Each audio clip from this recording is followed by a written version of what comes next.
Hi guys, it's me, Mikais Ganap, 22 years old, 4 years CKD patient. Tara, samahan niyo pala ako ngayong araw. Alas 5 pa lang ng madaling araw ay umalis na ako ng bahay. At tamang antay lang pala tayo dito ng masasakyan. Ilang minuto din ang nakalipas ay nakasakay na pala tayo. Medyo puno na kasi yung sasakyan kaya nasa likod tayo umupo. Higit 1 oras ang binyahe namin bago kami nakarating sa may city proper. Nung dumating pala kami, ay dumaan muna ako sa may Jollibee. Bibili muna ako ng pagkain ko. After ko palang bumili, ay diretso na ako sa ospital. Sa araw na to, ay magji-jeep lang pala tayo. Hindi naman masyadong masakit yung paa ko. Para naman tipid sa pamasahe. Ilang minuto rin ay dumating na pala tayo sa may ospital. Bago ako pumasok sa loob, ay dumaan muna ako sa may Oro. After ko palang dumaan sa may Oro, ay eto, papasok na tayo paloob. Nung nandito na pala tayo sa loob, ay umakyat muna tayo sa itaas para magpalista ng pangalan. After ko palang magpalista, ay bumaba na ulit ako at sa baba na ako nag-antay. Higit kalanghating minuto lang naman ako nag-antay sa baba at pinaakyat na rin kami sa taas. Nang makaakyat na pala tayo, ay pumunta na ako sa may upuan ko at sinuot ko na rin tong mahiwagang gown.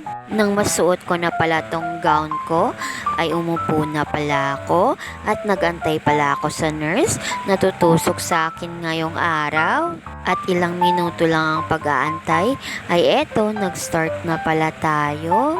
Hindi naman siya masakit ngayong araw. Salamat pala sa nurse na tumusok sa akin ngayong araw dahil hindi siya masakit. Siguro mga higit 1 oras na ako nagda-dialysis dito ay naisipan ko na din palang kumain. Medyo gutom na kasi ako kaya kumain na ako dito. As usual, eto na naman yung ulam natin, pritong manok ng Jollibee. Wala talagang pinagbabago kundi eto lang parati. Walang kasawaan talaga sa ulam. After din pala ng mga ilang minuto, ay naubos ko na pala yung kanin dito. Kaya puro ulam na lang yung lalantakan ko. Nang matapos pala akong kumain, ay tamang antay lang pala ako dito na matapos yung pagdadialysis ko. At tamang kain lang ng mga ano-ano. Wala talagang kabusugan ng sarili ko. Lamon lang ng lamon. Wala din kasi akong ibang magawa, kundi kain lang ng kain. Hindi din naman ako makatulog. After din ng 4 na oras na pagsalang, ay eto, tapos na pala tayo dito. Tatanggalin na pala nila yung needle. Pag tinatanggal niya pala yung needle, isa lang talaga yung masasabi ko. Masarap siya na masakit. Ewan ko ba? Pwede lang ba talaga na andun lang yung needle hanggang sa pag-uwi mo para pagbalik mo ay hindi ka natutusukan ulit? At pauwi na rin pala tayo dito. Papunta tayo sa may paradahan ng van. At eto, nasa may paradahan ng van na pala tayo at nakasakay na pala tayo dito. At eto pala yung pasalubong sa akin ni Ate RC. Galing kasi siyang Dumaguete. Eto din talaga yung request ko sa kanya.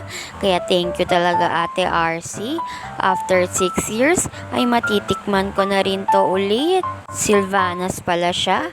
Tapos assorted yung flavor niya. Pero yung favorite ko talaga dito ay yung original niya. Hindi ko talaga siya makuha kasi sobrang lambot niya.